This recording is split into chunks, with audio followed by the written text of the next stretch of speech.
All right, welcome to the Non-Stuffy Attorneys podcast. I am here today with Zach Anderson from Valley Estate Planning. Welcome. Thanks for having me, Joe. I've watched a lot of the episodes of the show. I've watched the episode with Josh Nelson 2 or 3 times because he's awesome. Yeah, looking forward to it. You may hear some thunder behind me. We got some storms coming in, but nothing too bad. Can't wait to get into our discussion. Where are you located? So we are in Huntsville, Alabama. Huntsville. So kind of at the foothills of the Appalachians, about an hour and 45 minutes south of Nashville. Yeah. So you definitely get some lightning there, huh? We get it. Oh yeah. We're here in Florida. It's like almost every day in the summer. It's like downpour for a good 15 minutes, and then where we're in California, we lived in California for many years, and in one day we probably get more rain than we did for like a whole year out there sometimes. Oh yeah, you get the gully washers, you call them, right? Or whatever. Yeah. Yeah. We were in the Santa Cruz mountains, like in the foothills. We were in Santa Cruz, like in a beach town, and the it wouldn't rain for like a year, right? And then all the trees would kind of like, right, it would kind of be uprooted a little bit because of the no precipitation. And then like a year later, we would get like drenched, and it would just like wipe out. It had these like big mudslides. Yeah, the year we left, there was this main road that connected a lot of houses from the mountains down into town, and it totally wiped out. Totally. So people who had like a 20-minute drive now had like an hour and a half because they had to like go all the way around the mountain to Oh get back. wow. Crazy, crazy. Mother Nature's undefeated. Right. So tell me a little bit about your journey, how you got into this, how you are where you are, and yeah, what your current scene kind of looks like. Yeah, I'd say like most people who do estate planning, I went into law school not with that vision. I went into law school wanting to be a prosecutor. Um, I knew that I was good at standing up and talking, and wanted to do that. That was in I entered law school in 2015, I guess it was, and the thing that drew me away from that was just getting educated on it. I talked with, I did something good at that super young age at that time. And what that thing was, I did go to a couple of people who did it and ask them questions. And just got a lot of, hey, this is an emotionally heavy thing. You could win and still lose. Like you could do everything right. And you've got a victim's family who does not feel like they got what they wanted, and maybe they're mad at you, maybe they're mad at everyone, maybe you in particular, and it's not, I mean, it's just part of the job. And I think certain people are built to not only handle that but thrive in it. Could I have handled it? I don't know. Maybe. Could I have thrived in it? Absolutely not. Just not how I'm built. So I adjusted, and I guess to kind of return to the question, like most people who do estate planning, at least that I've talked to, you kind of fell into it. I practiced at a large firm here in town that actually has offices all across the globe. Denton Cerroti, had a really really good time there. Really enjoyed meeting some of the attorneys in the kind of big firm world. And then I went to a smaller firm where I did residential real estate and estate planning and a little bit of probate and a little bit of like property litigation and stuff like that. And then did my own thing in November of 2023. Left those guys on good terms. I refer to them for things that we don't handle all the time. They do a great job with clients. A lot of people getting into estate planning these days. So when we have a matter that we can't handle or something like that, who we refer to is really an important analysis, and we would absolutely refer to them. So started my own thing, and it was just me. And it's funny, Joe. I was thinking the other day we used to have a dial pad as our phones, and Same. We used to have that too. you get it, man. Sometimes I'll hear some pitch or something in my ear, and it'll make me think of the dial pad like ringtone, and I will seriously. It shows the power of the mind, like smells, sights too, but like auditory things, sounds is the word I'm looking for. Like sometimes they'll just. It's like I'm back at my home desk hovering over my computer and I see the little dial pad thing pop up and I hear the doop doop doop doop doop doop doop doop, and it just takes me back. It takes me back to when it was just me, and I was like, "Oh, a lead!" And now we get, we had like 93 leads last month, and I don't do intake, so it's just it's funny how the brain works like that. I cannot remember how we got to talking about this, but yeah, we grew from one. We've got five team members, including me. We've got another attorney, our third attorney, including me. So our second attorney, other than me, joining us in part-time basis in December and then full-time in January for the new year. We know not a lot of people are going to have some New Year's resolutions to get their planning done. And we're figuring out LSAs and stuff on the probate side and things like that. So we're continuing to grow and excited about that. Hell yeah, dude. Hell yeah. So you've got a lot of growth in 2 years, right? That's really good. That's impressive. Yeah. We have What do you attribute it to? Um, so I think one of the kind of quick starters that I was one of the quick starting things that'll be a good action item for your listeners who maybe are just starting out.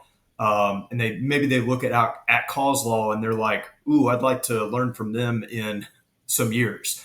Maybe they look at me and they say, oh, there's something actionable from him I can take today. Maybe. So I'm going to actually give what I think is that actionable tip. And this is nothing unique, but I think one thing that I did well at the beginning was focusing on intake.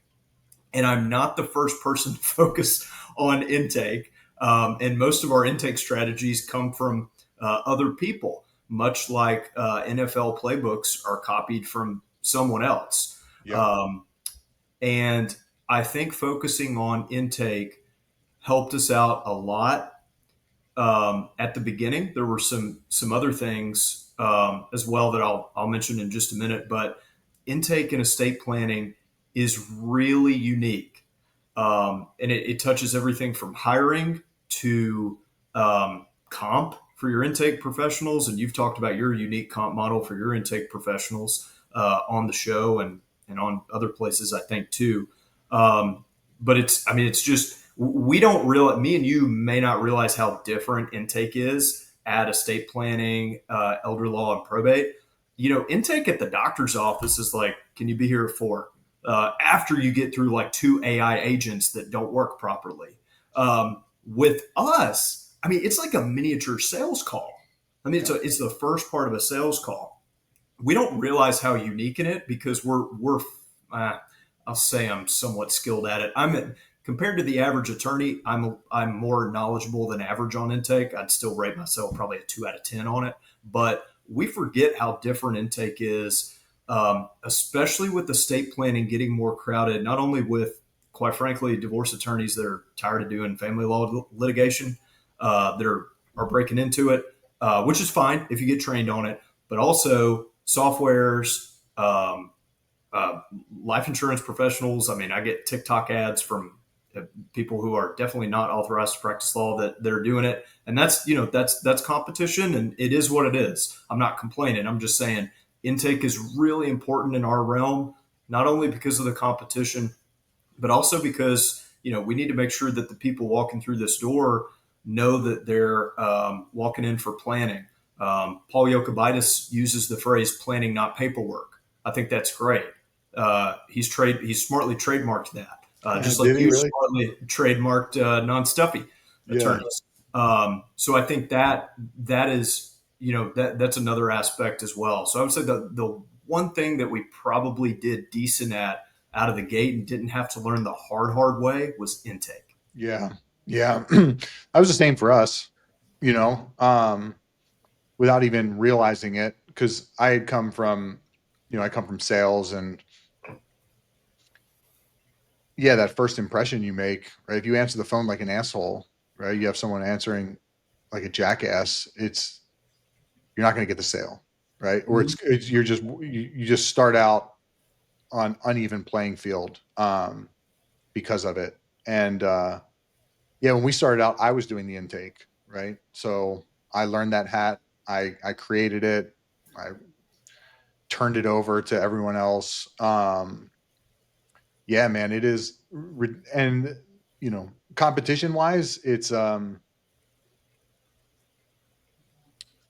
really sets you apart, because I'll tell you what, most law firms intake sucks. It really does. It's, you get some real, like, a receptionist who answers, who sounds like they're about to jump off the bridge. You know, it's like they don't even want to be talking to you, and yeah, it has to be the complete opposite. Has it occurred to you? I'm going to say this. This hopefully this doesn't come across as like arrogant. It's not intended to be. I don't think it will. But like I've thought on multiple days, like when we're, a lot of my job now with five people and another attorney and one joining us is like fixing process things instead of like meeting with clients and like doing the production. Usually I'm only doing the production that's hairy and that there's a problem with and stuff like that. And after about like the fourth one in one day, it comes into my mind like we take, I mean, our intake script so seriously, and we do, intake meetings once a week and sales meetings once a week, and this, that, or the other. Like your average law firm has like their intake is run on a yellow pad. Like how it just how are we like it seems like we work so hard deliberately at these things, but like how does your average law firm even today survive? I mean, I think 5, 10 years from now, I mean, AI is going to pose huge challenges slash opportunities, and there's a huge line of thinking that holds that those are the same thing that we can maybe talk about later. But dude, if we tried to run our firm without Lawmatics and without DocuPost and without TrueState and some other vendors, and we instead like a yellow pad instead, dude, it would be a disaster. Be malpractice claims. We would not be profitable. I would starve to death. Has it occurred to you, like, how do these firms that do things on yellow pads, how do they even make it? I mean, I think they make it by staying small. That's how they make it, is just by not growing, right? Yeah, it's the only way I can really think of, because if you get too high of a, if you're using paper or just spreadsheets and shit like that, then yeah, you're gonna drop the ball. Things are gonna get missed, like, no doubt, right? If your caseload gets heavy enough, right? I guess that's the big if is your point, and I guess that's a good point. Yeah, because they used to, back in the day, they didn't have computers and all this stuff. Yeah, so I mean, if you're gonna get big and you're gonna use paper, right? It's you better be damn good at it. I think before the use of computers and everything, filing systems, and you have things like time machines with, that keep track of, okay, when something is due, right? You have it move along by the day. That's like it's one way to do it. But before all the software, people were trained in filing systems and keeping paper and all of that stuff. Nowadays, you hire somebody who was born in 2000. Okay, they're 25 years old. They're they're not a I mean, they're a young kid, but they're they're not 17, 16 years old. They're 20. They're in the workforce, right? They've never fucking seen a paper file, right? It's they've never had to deal with that. It's all File Explorer and all of that. But yeah, they all grew up on software. So, but yeah, probably back in the day, you get some of these older attorneys that are in their 70s, 80 years old. Um, it's easier for them to continue that system that they grew up on than learn the software. Uh, but the problem that they have is hiring new people, right? Because they essentially have to hire, if they're going to keep their system going really well, they probably need to hire people who are their age, have been around in that system, which is obviously increasingly difficult to hire, 78-year-old office manager. You Or know, yeah, or attracting people that are not attracted to growth. right? Um, you know, um, one thing I wanted to ask you, like on this related note, not coming into the podcast, but for probate, do y'all's counties allow electronic like filing, or is that all by hand? All of them allow electron filing. None of them here. That's awful. I have to. I mean, my probate paralegal, our probate paralegal, is pretty skilled at running a probate case, and I mean, we waste so much time just having her for the local county just drive and go pick stuff up, and for the counties that are 45 minutes away, their county seat in the courthouse, mailing them back. If the check is off $1, they mail the check back. Oh man, it's not. Here's something interesting, Joe. We've got our area is kind of unique in that it's all post 1950s growth. And really, what happened was NASA came to this area in 1950. And then NASA started attracting lots of like aerospace and technology companies that, grew out of NASA. And we have a military base here as well. I should have mentioned that probably first. But like the growth of that has really made this area explode. Maybe not like parts of Florida, but for Alabama, definitely explosive growth. And Huntsville, where I live, has always been like that, and it's been relatively friendly to outsiders, like people who aren't from here. Um, but the problem is Huntsville's getting so big, relatively speaking, that the people moving in are having to move to more outlying areas simply because of space. And some of these rural areas, you know, they're not as friendly to California people moving into their neighborhood Yeah. in general. And I think they kind of don't want to let the way the town was back then go. And it affects the court system. It affects just kind of infrastructure, dynamics. It's just interesting. But yeah, what I'm saying is with the area of population that we have, um, I think we need electronic recording, at least an option for it. But right now in probate, it's all by hand. Oh, what a nightmare. Yeah, what a nightmare. I mean, we do the entire state of Florida for probate. So, So y'all yeah, don't even in counties where you can do that. You don't. Do you have in-person hearing requirements, or do you like do local counsel? Or I think we've had one in person um the whole time. That was in it was in maybe Palm Beach or something like that. It was uh yeah, Ashley took a flight there for it. There and back in the same day, but yeah, we don't have it. Now, we're going to be getting into probate litigation here in the next couple months. oh, tell And me about that. Yep. But sorry, continue your point, but then tell me about that. I forget what my point was. My bad. Sorry. No, I don't know if I even had a point. Um, Oh, yeah, you might have more in-person hearings now that you're that's right. litigating. Yeah, now that we're getting it, but I don't really know. It's a new area for us, so I don't really know what to expect. Um, but yeah, man, we get so many probate leads, and I'd say probably half, if not more, are contested. So we just have to refer them out and leave a lot of money on the table.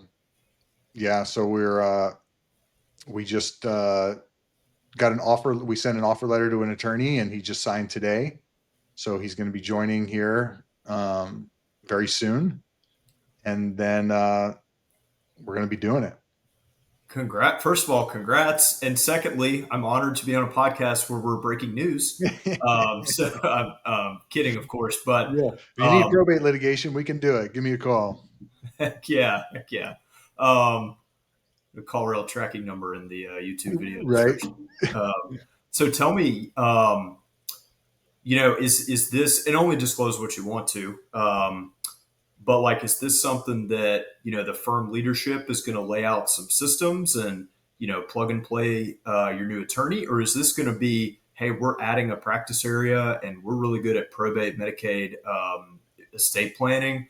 Um, so this person is going to be like, they're going to help us develop this practice area and it's going to be our baby together. And tell me about, how that'll work. Cause growing a practice area, adding a practice area to a successful firm is a huge step. Yeah, for sure. Well, the guy who we hired, we've known him for a long time. Ashley and him worked together out in California for years. They were both in-house counsel together, and super super intelligent. Um, Same values as us, same work ethic, all that. We've yeah, he was working for a pretty big corporation for the last few years, and then came to us last week and was like, "Hey, I need to make a change. I want to make a change. I want to come work with you guys." And we've had an ad out for a probate litigator for months now, and have not gotten anything. Nothing. Um,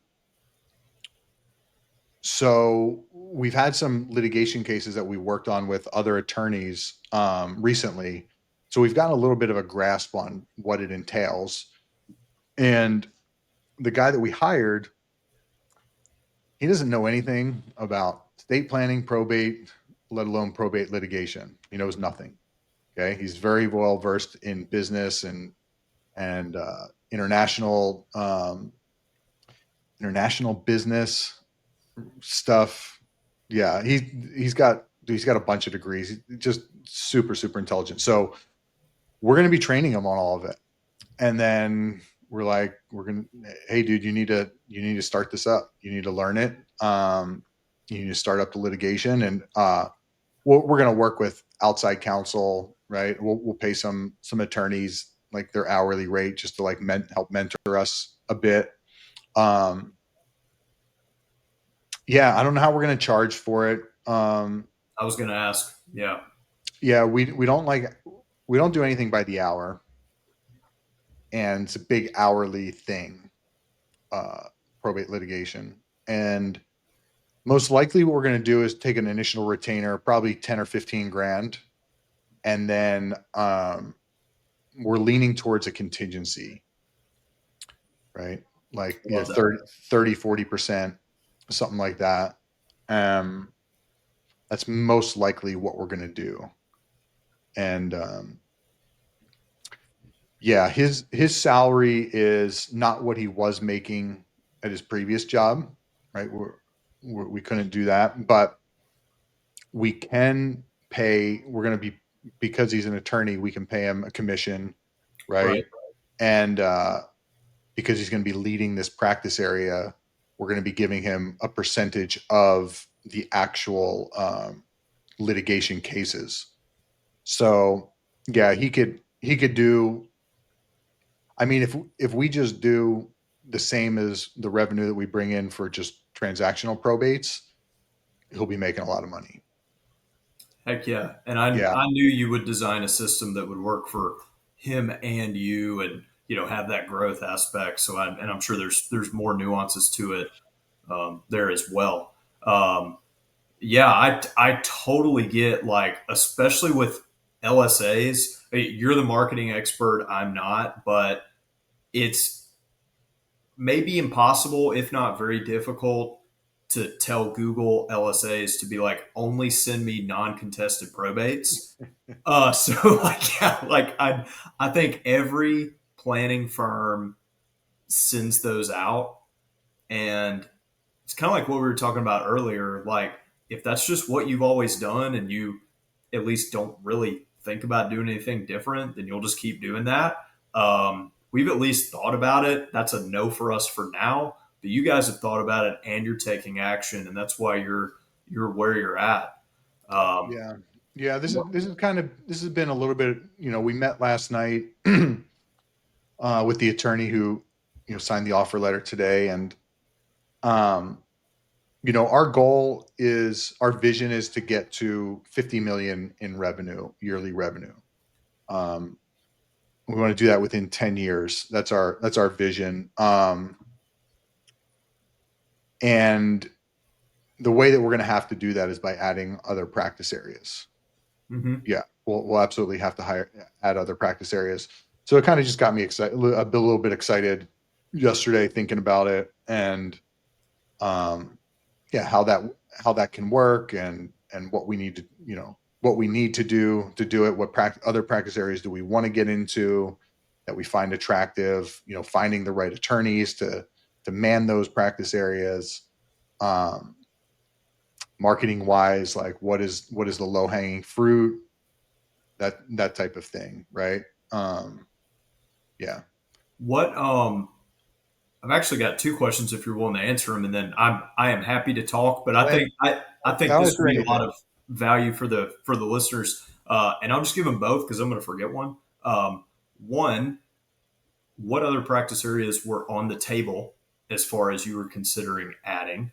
Um, and two, why do you think when you threw out that fishing line that you got a limited like response? It seems like if I'm a litigator, hypothetically, which I'm not, but if I was a litigator and I didn't like the type of litigation I was doing something like that and with the brand that y'all have, like I would make a phone call in a heartbeat. So, whichever one you want to take first, what other areas considering? And do you have any theories about why you didn't get a lot of bites? It worked out for the best, but like, I'm just kind of curious. Yeah, so we got a lot of bites. Okay. What we didn't get, probate litigators. We got a lot of litigator applications, but not probate. And we were looking specifically for someone who who's been experienced with probate litigation. That makes more sense. Yeah, and before John signed the offer letter today, I think it was yesterday, we changed the ad to, we tweaked it a little bit, so it was for a litigator rather than someone, just like they didn't have to have probate experience any longer. And yeah, we got a bunch of replies already. So I should have. Yeah, we got plenty of replies in that sense. We were being Gotcha. picky. We were being picky. Gotcha. Um, but what other practice areas? I don't know, man. I look at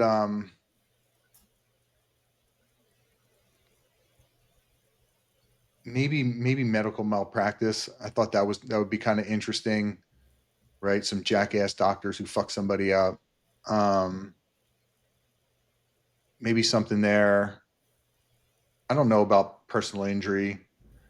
Um, for me, it's got to be lucrative. Yeah, it's got to be lucrative. So, family law pays well. So maybe that. Um,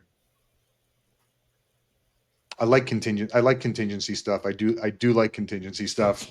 I guess I'm not out of the question with personal injury. Just it would probably depend on what. Can y'all, yeah, maybe because you've got, an in with, nursing home planning. So maybe there's something there. Can y'all take referral fees in Florida without co counseling on contingency matters? No, I don't. On contingency, I'm not sure. So that's an interesting wrinkle in Alabama is we have the traditional rule of you can't share fees with a lawyer unless you're both on it and the client consents and you both take joint responsibility and your fees are proportional to the amount worked or Yes, whatever. we have There's that. We have there's that. a yeah, there's a glaring exception in Alabama for contingency fee work. So it's nice because I can refer stuff to PI folks, and I just do whatever. Hasn't worked out so far, but ideal at some point, over the course of your career, actually it did work out one time on a little workers' comp case, which I was thankful for. But that contingency piece is, from what I read, kind of an exception for Alabama. Most states don't have that exception. I think we do. I think we do. Yeah. So, I think man, and I'm sure you've thought about this, but other estate planning attorneys, I mean, if you just do the least bit of marketing to them, like, hey, send me your will contest, I'll cut you a check for whatever, a third, a fourth, a fifth, whatever of what we get, you would just, oh man, you'd have to hire another John. I know, right? I know. That's the plan. That's the plan. Yeah, I'm gonna look into that for sure. Because there's not a lot of probate litigation firms where we are. We It's don't have that either, and I have theories as to my market, but I'm surprised in your market. Yeah, there's a couple. I think there's one or two in our county that I know of. Um, Neither one of them really market. Um, yeah, like when we were looking for, we were all over LinkedIn. We must have looked at every damn attorney in our area here on LinkedIn to see, okay, who's got probate litigation experience. It was like three people, and they were all partners in the firms already. Um, yeah, because I'll try and steal them. Yeah. I wonder if it's, estate planning is very different than any other area of law in that, I mean, we're like this advisor estate planning that's not well, estate planning should never be litigious. Like, we're not going to court, we don't take depositions and things like that. And the knowledge base is very different. Like, I couldn't tell you the rules of evidence for, I mean, anything. But your average, your bankruptcy attorney couldn't tell you the difference between a grantor trust and a non-grantor trust. Like, nor should he or she be able to do that. So, like, I'm trying to get at theories for this, kind of just spitballing this with you. My maybe a theory is the knowledge base to be a competent estate planning attorney is so different than the knowledge base to be a good litigator. The Venn diagram of that, the intersection of that, the middle part of the Venn diagram is just necessarily really small. And maybe that those, two or three names in that Venn diagram, one, that's just a low number of individuals, but two, you've got to be pretty smart and hardworking to do that. Um, and I guess a couple things there. If you're smart and hardworking, you could have a really profitable solo shop. And I know you and me, if you, me, and um, Ashley, sorry, skip me for a second. We've gone a different path than that, and neither path is better or worse. But I mean, if you're a solo, and this is not what I was making a solo, but if it's you and a paralegal and you're taking home 400 or 500 grand a year, it can be kind of hard to want to scale there, right? So if you're super specialized, you got kind of that complacency bug is can really pack a punch. Maybe that's one reason. And the second reason is, I guess, the more specialized you are, maybe in some ways the harder it is to scale for reasons that you've hit at. You've got to go get people, who are green in it. So maybe it does make sense that this is, just a niche that would be ready to explode, but it's hard. Yeah, yeah, I'm sure hoping it explodes. I mean, God, we turn away about 20 leads a day because of it. Yeah, I've I I am not ruling that out for our firm down the road. Right now, it's a no because we're working on systems for estate planning and probate. None of y'all are working on systems all the time. I'll actually talk about that in a minute. The kind of working on things constantly, but I am not ruling that out down the road. Paul Yokobitis on your show, I've watched his episode with you, I think twice. he has been open about he doesn't think the estate planning law firm of today exists in, he's either said 10 or 5 years. I want to say he said 5 years. Now he says Medicaid, that's, that'll be Yep, fine, maybe even explode. Like, um, Medicaid litigation, different off the table. But he says firms that you are estate planning and that's your central business model, you're in trouble. those will change. I think he says they're either going to become, like probate lit firms, or they'll be attached to an RIA and do financial advising. Um, are his predictions accurate? We shall see. But I mean, I'm looking at ours, and estate planning is getting crowded. Um, I'm I'm looking at things. I will not rule out litigation down the road. Well, if you're getting leads for it right now and you're turning them away, I I would suggest you get into it. Look, you got to look at why you're not. Okay, you said you're working on systems, but look, you're always going to be working on systems. If that's what's stopping you, then you're never going to do it because you're always going to be working on systems. The more you grow, the more systems you got to impart, right? Yeah, you know, for us, we spend a shit ton on marketing, and a lot of it goes to waste because we can't do those what those leads need. So it's like we can instantly just jump right into it and have revenue without spending any extra on marketing. You know, One other thing about probate lit in Florida that I know but I want the listeners to hear it. Medicaid planning is so big in Florida due to both the fairly generous Medicaid laws in Florida compared to your average state, and also the population just being a lot older.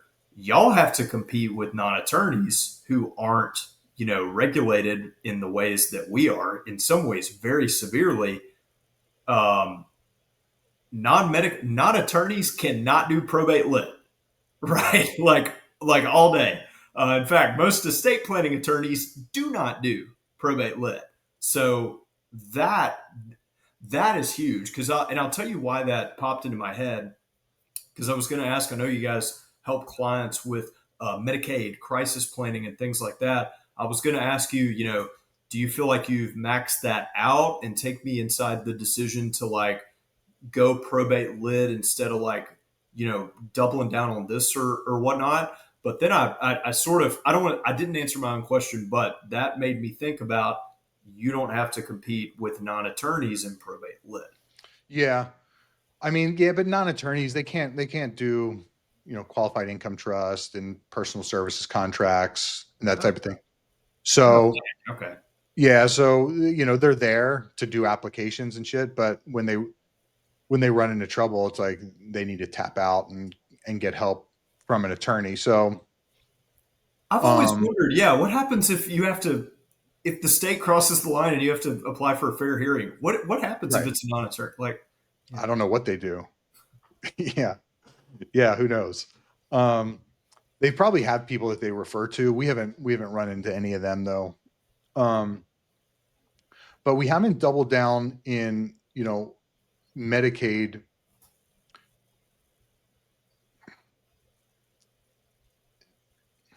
It's Medicaid leads are hard because we get so many calls that are for Medicaid insurance for doctor's visits and stuff like that, non-crisis stuff. And no matter how clear we make it in our ads, and no matter how clear our landing page is, right? It's like you need prescription meds, don't call us, right? They call us. Um, and so I'm really convinced that the next step, in really building that practice area is going out there and building relationships with the nursing homes and doing more events and that type of thing. There's a guy over in Tampa who mentored us, Michelangelo Mortallero, and yeah, I mean, dude's just crushing it with Medicaid. But he spent 10 years doing seminars and networking with these guys and really building the relationships. Um, we recently had an employee. He's not with us anymore, but he was going around. He spent about 2 months going around to the long term care facilities and just networking um, and it just didn't take off. Just didn't take off. We got a little bit of business from it, but not enough. And he was towards the end. He's like, "Hey, I think we need to do like seminars there. We need to do events. We need to, you know, we need to do more of that stuff." And um, he wasn't real qualified to do the events himself right now. Uh, so yeah, we ended up parting ways, and so that project kind of got put on the back burner for now.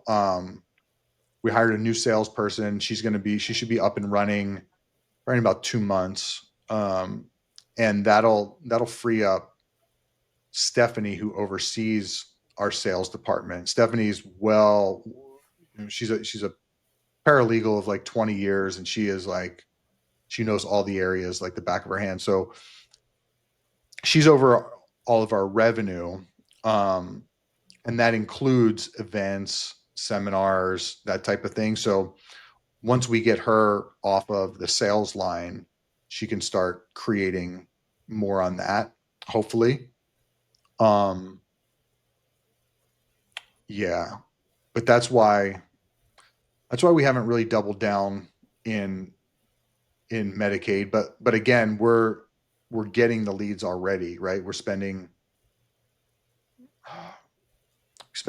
about 65,000 a month on Google Ads, and I think around 40 of that is probate. That we maybe a little more, maybe 50 is probate. Yeah, and half of it is more than half of it's litigation leads. Yeah. Um, hmm. Yeah, and you just look at the numbers. I'm sure. I mean, I'm sure some of them are duds. Like I think he's hiding the will, and you find the will, and you're not in it. Like I'm sure some of them are like that, but with that volume, some of them are going to be good. So it sounds like Oh yeah. John's going to be a busy guy. Yeah. Yeah. You're gonna have to sift through the weeds, right? Make sure that, yeah, my mom's boyfriend is getting right. It's like, okay. Um, Well, you're for probate lit consults. Will you do non-attorney sales, or will that be attorney sales? it'll probably start out with John doing them, probably, and then it'll go over to non-attorney. Yeah, for sure. I think that's smart. Yeah. Yeah. Are you guys doing non-attorney sales? We're not. I toyed with it a few months ago. I say I toyed with it. I explored it mentally a few months ago, and I had a couple of people outside the legal field that I wanted to maybe put some feelers out, and then I took a little paternity leave, and we had an office move, and we hired. In tandem, hiring our first attorney, and he brought his paralegal with him. We just had other stuff going on. Um, you know, I could go either way. I know Josh Nelson loves them. Paul Yokobitis loves not using them. He doesn't hate them. He likes not using them. And he brings that up as a point against his competitors in his market. We don't have nobody in our market does non-attorney sales for estate planning, at least at this point. Um, I think with Paul doing attorney sales, I think the fact that he separates sales from production makes that work really well. Um, I think you have to have some size to do that. We are not at that size right now. We probably will be, I don't know, 12, 24 months. But right now we do attorney sales and we do trainings on that. I really could go either way on that. I think if we started with it, I think I would start on probate first, and I want to get your thoughts on it because That's what we did. okay, so yeah, and it sounds like that worked well. Yeah. Yeah. Yeah. Stephanie essentially, when we hired her for her to teach us probate. Um, yeah. The whole reason we got into probate is because you know, it's recession proof, right? It's not like the estate planning that could go to the wayside here. Um, and I wasn't really thinking with AI at the time. It Hmm. wasn't it wasn't that big when we got into probate, or it wasn't as good. Um, Yeah, but it's recession proof, you know. and And yeah, go ahead, go ahead. yeah, so she taught. We hired her because she had such experience. We wanted her to teach it to us. She did. But while she was teaching us, leads were coming in for probate. So I was like, Stephanie, you need to talk to them. You need to sell it. And she did, and she was good at it. So she was kind of doing both sales and production work for about 2 years. Yeah, for about 2 years, she was doing that. Yeah. Right on. Do you feel? I know you use non-attorney sales professionals, dragons, as they are sometimes called. Do you feel strongly or passionately one way or another, or is it kind of you see both sides and you use them in places? Um, I don't feel strongly about either side. The trouble we've had with attorneys doing sales is that they don't want to do sales. They didn't go to law school and invest all this time to be salespeople, right? This woman we're hiring who's going to start here real soon. She's a salesperson, right? Right. I'm talking to her the other day. Uh, she's like, I'm a salesperson. This is what I love to do. I want to do it. I love everything about selling. So when you have someone when you're having someone in sales who isn't really passionate about it, right? Even if they're doing it maybe just to get the money, or that's what they need to do. They're never going to be great, and they're just not going to they're not going to like it. Eventually, they're going to burn out on it. You know. Um, so that's the issue I've run into with attorney, even with my wife. Right? I basically force her to be a fucking attorney. I mean, a salesperson.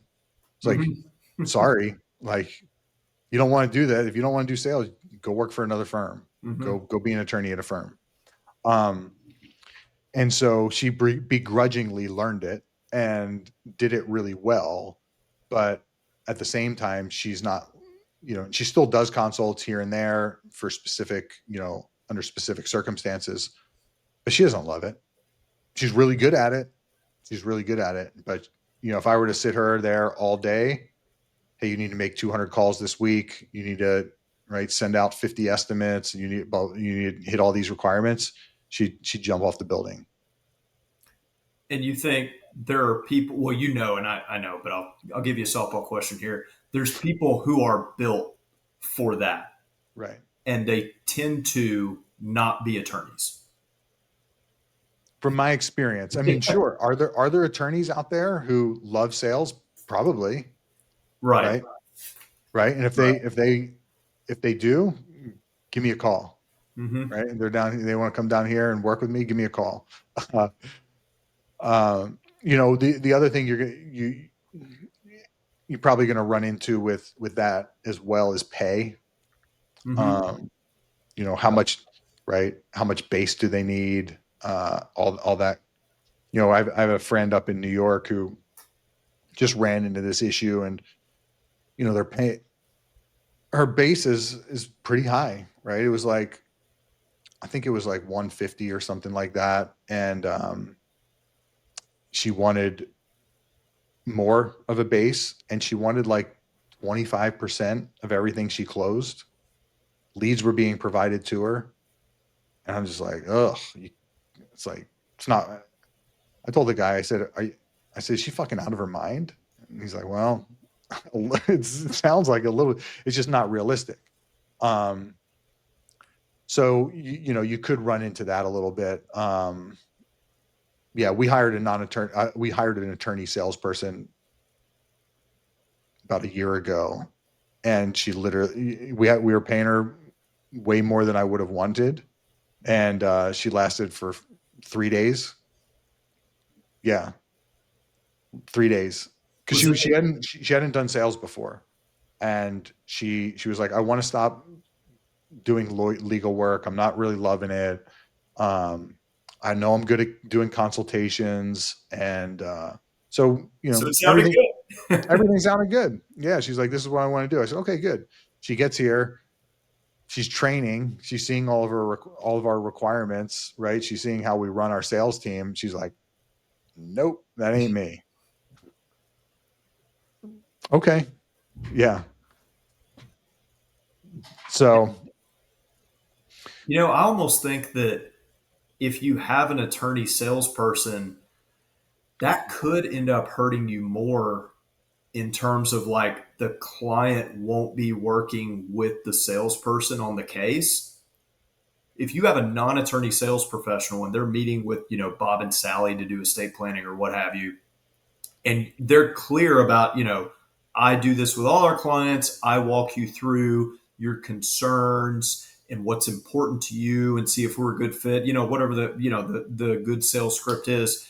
But that person's clear about, our team of litigators or our team of expert Medicaid planning attorneys or whatever. Like the clients are like, okay, I get that. But if you're an attorney sitting there and you're like, our team of this, that, and the other, and they're developing a rapport with you, I think they're more likely to ask the question of, well, why isn't attorney Sally working with us or attorney Bob? Why is yeah, attorney Bob just doing the consult and handing us off to attorney Jordan? Whereas if it's a non-attorney sales professional, that's probably more of a smoother transition. makes sense. I didn't think of that for sure. Yeah, it would be odd.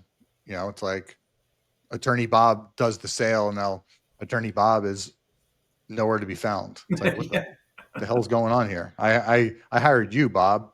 Um, you know, Yeah. yeah, that's a good point. It could probably cause a little bit of, one of our selling points when we first started was like, okay, Ashley Ashley's the attorney. Ashley's going to be working with you the whole time, right? When we were small.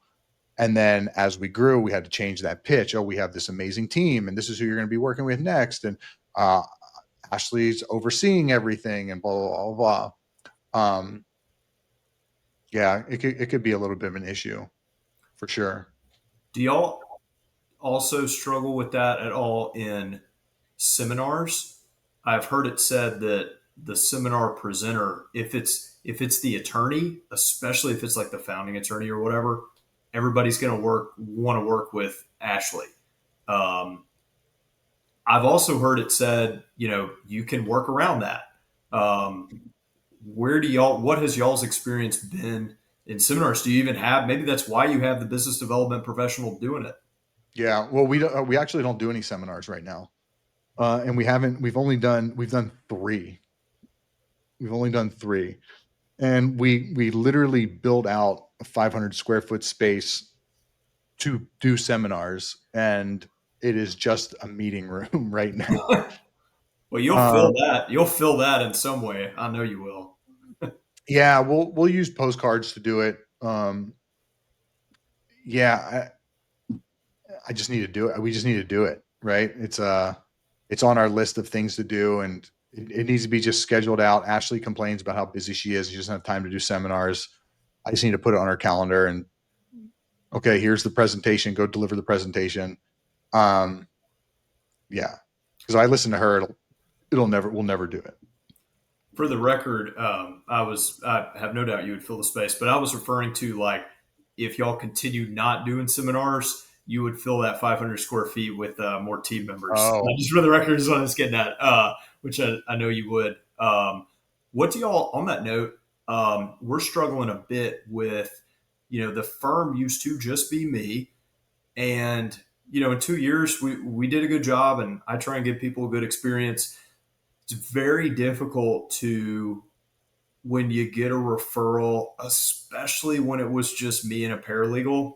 very difficult, I have found, to connect that client with someone who is not Zach. We're really struggling with that right now. And I think where I've landed on it now is like Zach do the consultation and then he's pretty hands off. And it's not, I think this goes without saying, but this is YouTube and who knows who's watching. It's not that I don't want to meet with the clients. Like I enjoy that. If I didn't enjoy it, I wouldn't have started this business doing just that. But as you know, most of the reason that a small business doesn't grow is because of the owner leader, whether it's personal mindset issues or they're not getting themselves out of the business fast enough and trusting their team to, do things as well, if not better than they can.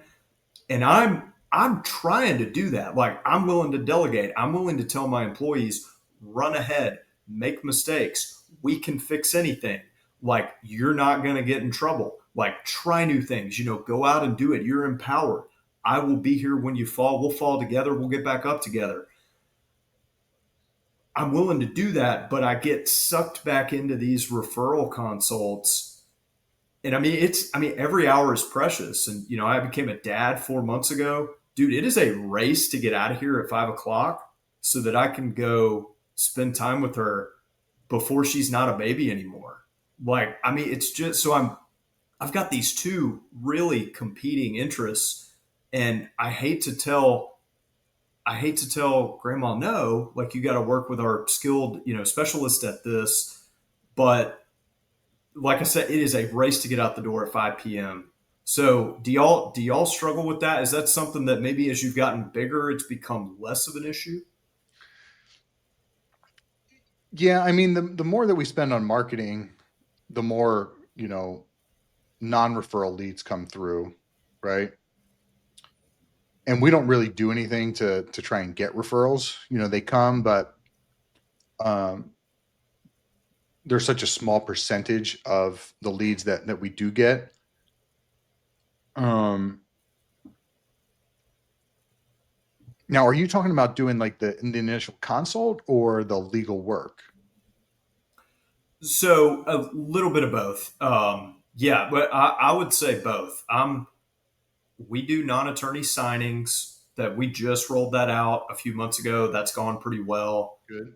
Um, it could be a two-part like consult and then design. So that would be two meetings. And I know it sounds crazy, but like, just 2 hours out of the week is a lot because I'm for the first time in my life since I became a dad, I'm trying to condense my work week to 40 hours. I've never needed to do that before.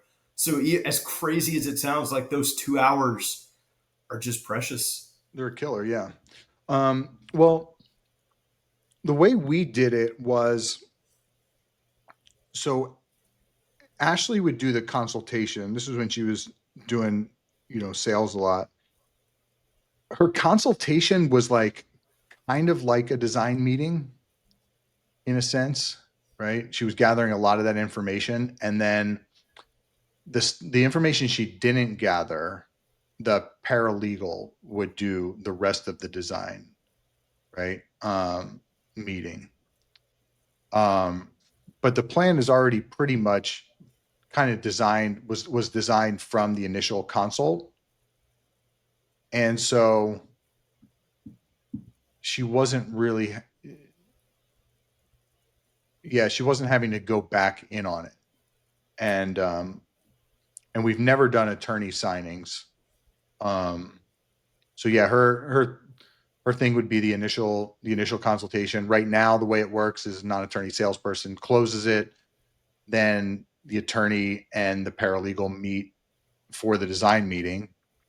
Um, so she's spending usually about a half an hour, and the paralegal's taking over the rest. Yeah. My So yeah, if only I were you, I would just do the initial consultation, then pass it over to your paralegal to finish up the loose ends. And a separate point, but it's very much related, is I'm still trying to learn the line between, the consult is a sales call and the design is legal work, legal analysis, applying law to fact, like real legal work, which is one of the reasons that is a point in the column for non-attorney sales, no doubt. I'm sort of struggling with, because I look at leads that I work on and that our other attorney, his name is Brian, works on, and I look at our closing rate and I'm like, we do intake. We're not perfect, but like we actually do intake. We give a range of fees. We get the gears turning about what planning is versus, just kind of doc prep. Like, why is our close rate 60%? And I think one of the reasons is, I mean, we're retooling the end, we're retooling the beginning right now. So, we're all the time tweaking just like you. But I think one of the reasons is we're probably trying to cram too much in the consultation. And I'm not suggesting that y'all were doing that. And maybe you were doing what I'm talking about. You're just doing a lot better.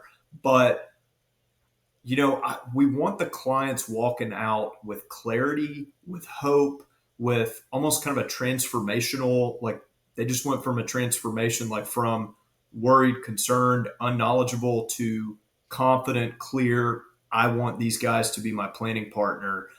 And it's like when I get that, when I get the close, and then I launch into the third party supplemental needs trust is going to be the beneficiary of your qualified accounts, but the brokerage account that can be retitled in the rev trust all day because that the Secure Act doesn't touch that.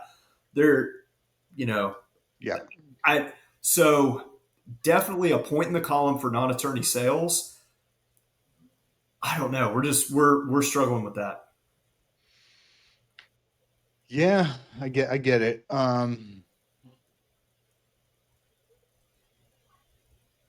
yeah, I think Ashley was really gathering a lot of the design information just by asking questions, right? That would uncover problems. Because a good sales process, and I recommend this book. I'm writing my own right now, but Secrets of a Master Closer.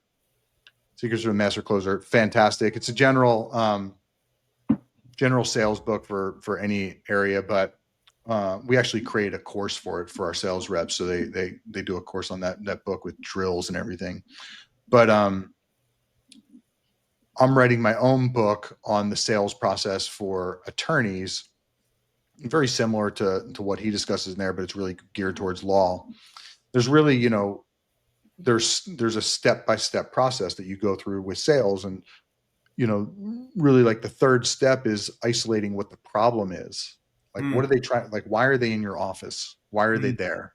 Why do they mm, want to set up a trust? Right. I was listening to one of our sales reps yesterday on a consult, and she botched it.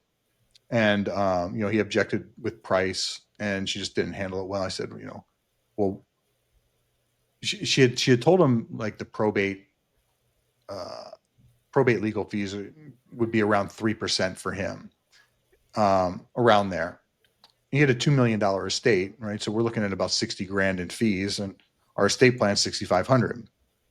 So she had told him, during as she's trying to handle his objection, she's like, well, with probate, you're going to pay 3%. And one thing, and it didn't handle him, right? They ended up getting off the call, and he wasn't sold and didn't buy. And I said, look, 3% sounds a lot better to him than $60,000, right? If you say probate's going to cost $60,000, 60,000 sounds a lot worse than 3%. 3% is like three is small, right? 60,000. So I kind of coached her on that, but then I was like, what problem? What was his issue? What was his problem? Why was he calling? And she didn't really have an answer. She didn't really know. She's like, well, he wants to avoid probate. Okay, good. Why does he want to avoid probate? What's his reason for it? Is it the legal fees? Is it the process? Did someone tell him, right? Did he read something? Like, where's his underlying problem? And yeah, she didn't really know. And so, I know Ashley was really, really good at identifying that. And, with that, you can really kind of get going on the planning of the estate plan, right? You can hear, okay, what issues are they trying to solve? What is it that they want to fix? And if you're keeping diligent notes and you're knowing which questions to ask that kind of relate to the design of the plan, because she would come out and she'd finish a consult and she'd have the whole thing planned, the whole design of it already. Mm-hmm. And she would usually take about an hour in the consultation. That's impressive. That's really impressive.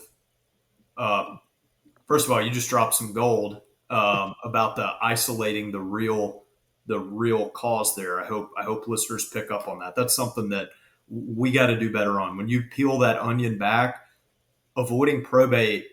I mean, it's kind of like in the sales, like price is never the real objection.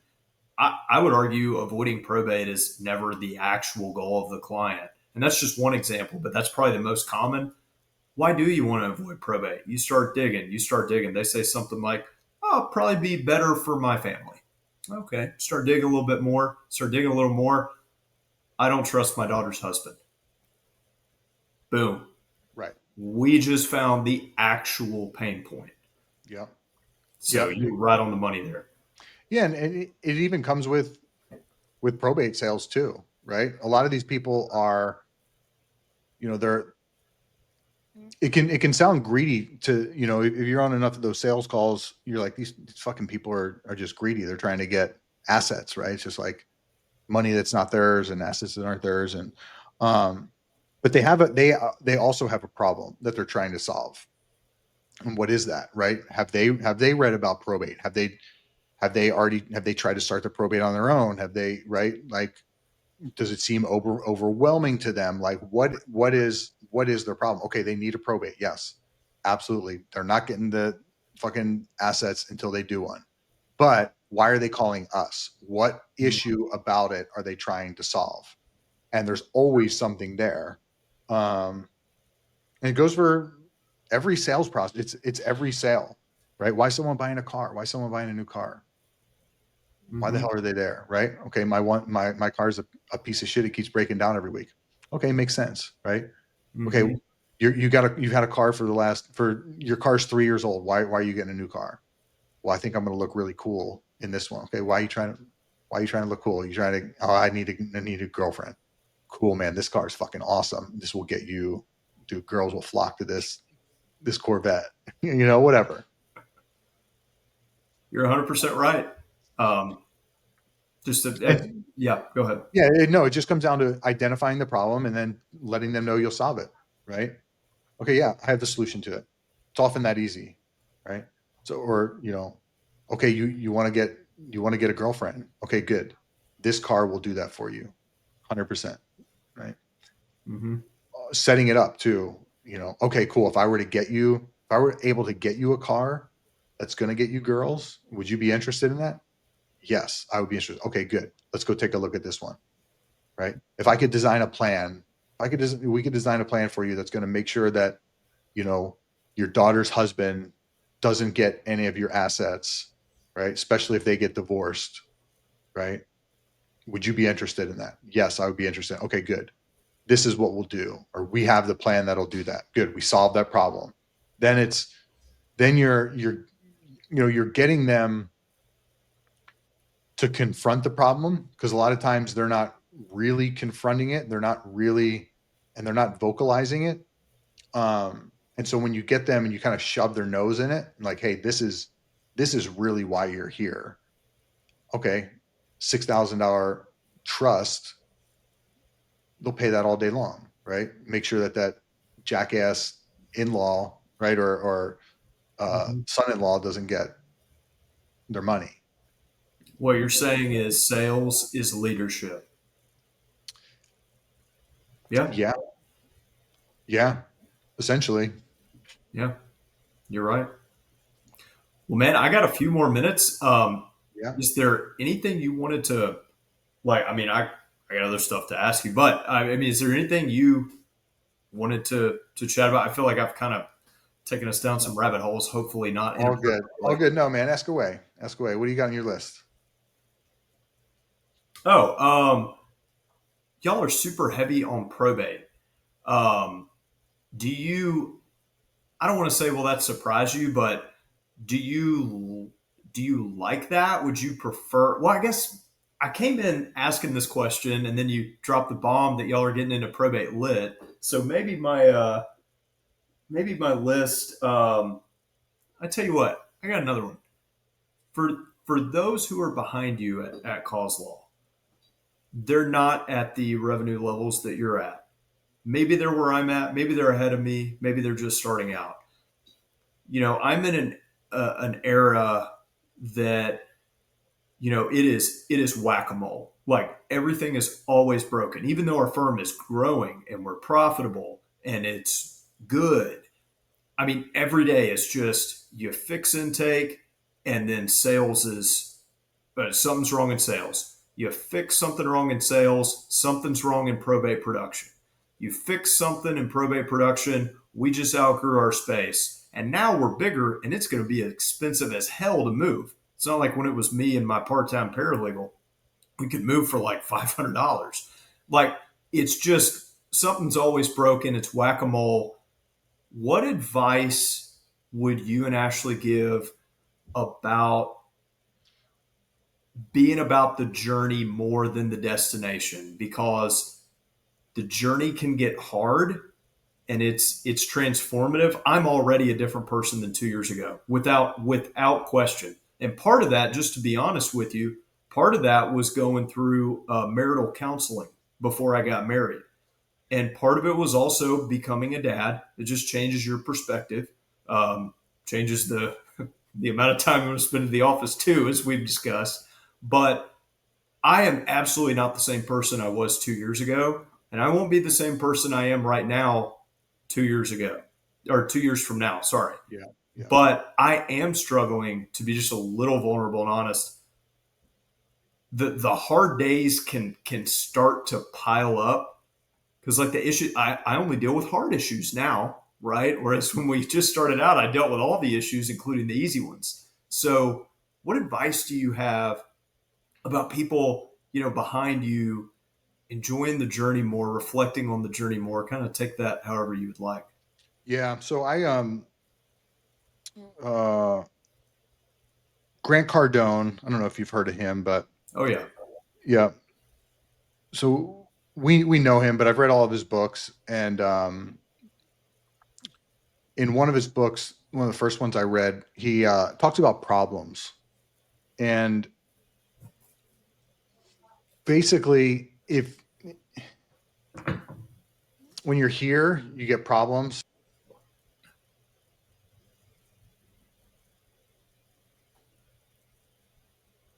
My back? yeah. My You didn't leave okay. me. Yeah, Okay, my mic cut off for a second. Um, so with problems, right? When you're here, they seem big, right? When you're here, they're big. When they're here, they're big, right? It doesn't matter where you are, right? In the journey, problems are they always seem they get bigger, right? They do get bigger, but even when you were just starting out, those problems still seem they were still intense, right? The moment that you stop having problems, you should start worrying, because if you don't have problems and your problems don't get bigger, you're not doing enough. Okay, so you're not doing enough. So you should embrace them. You should be glad that you have them, and you just fucking solve them, and you fix it, and then you get people in the positions underneath of you. You delegate those problems to others, and then you move on to bigger problems, and then you delegate those problems to others, and you just keep this going. um Because yeah, if you're in there and you're the one responsible for handling all the problems of the business, then you're not going to get anything done. You're not going to expand, right? But you probably need to be handling the major ones right now, and then as you grow more, okay, you get someone else to handle that problem, and now that problem is their problem, and you expand more. And as you expand, the more you expand, the more issues come up, right? A person that has you know 100,000 employees and 2 billion in revenue a year, their problems are a lot different than ours, right? But they still have them. So yeah, during the journey, embrace it. Be thankful that you have them. You better make sure that they get bigger. The problems get bigger and bigger, or you're going to get smaller and smaller. Um, that's what I would say. Hell Yeah, yeah, man. That I was mean, that. Yeah. yeah. Enjoy the wins. That's something that we haven't been the best about, and we try and get better about it. Acknowledging people more, acknowledging ourselves, right? Cheering. Right now, every week we have a staff meeting. Everyone has their KPI graph, and at the end of the meeting, we go around the room. Everyone shows their graph, right? And when people have highest evers, right, they hit their highest ever in their KPI, and the whole group gives them a big round of applause, right? It's like real cheerleader type stuff. Big sale happens, right? There's lots of like, we got like a bell. We ring this fucking bell in the office. It's yeah. So, I could be better at acknowledging others, acknowledging my own wins.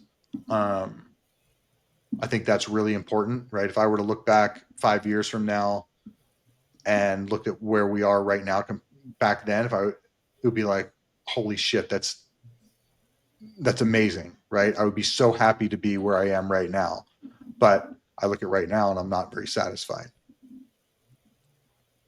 So One thing I've my wife tells me to journal, and I really need to do it. I was listening to a podcast this morning about this.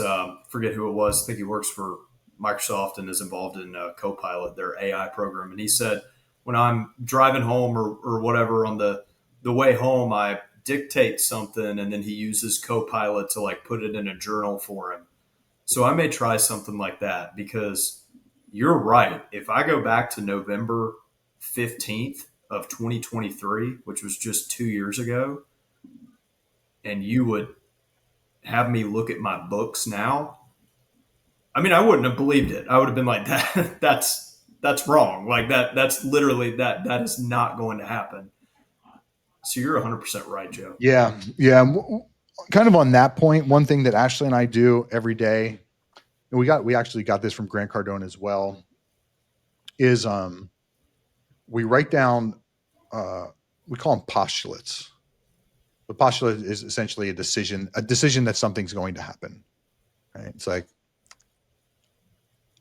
yeah, right. You can postulate, okay, I'm going to go to the bathroom in 5 minutes. Right. Right. You decide that's what's going to happen, and then it fucking happens. You make it a reality. Okay.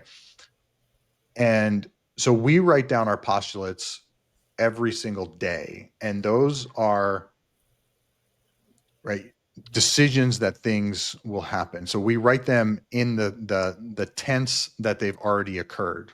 Okay, so I wouldn't write I have a million. I wouldn't write I want $1 million. I would write I have $1 million. Right. I wouldn't write I want a happy family. I would write I have a happy family.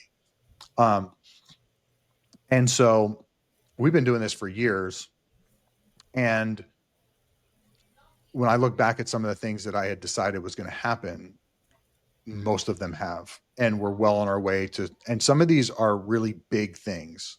Some of these are, and these goals should be outlandish. They really should. They should be beyond, because I'll tell you what, you are 100% responsible for the condition in your life, whether it's good or whether it's bad. You have made it that way.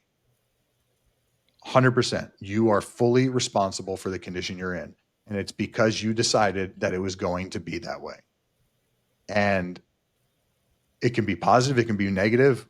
I choose for it to be positive. I choose to be in control of my destiny and what's going to happen next week, what's going to happen in 5 years, 10 years, 20 years.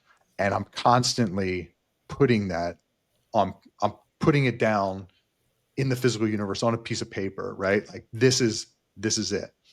Um, yeah, it's wild stuff. It comes true. Your decisions, what you decide happens.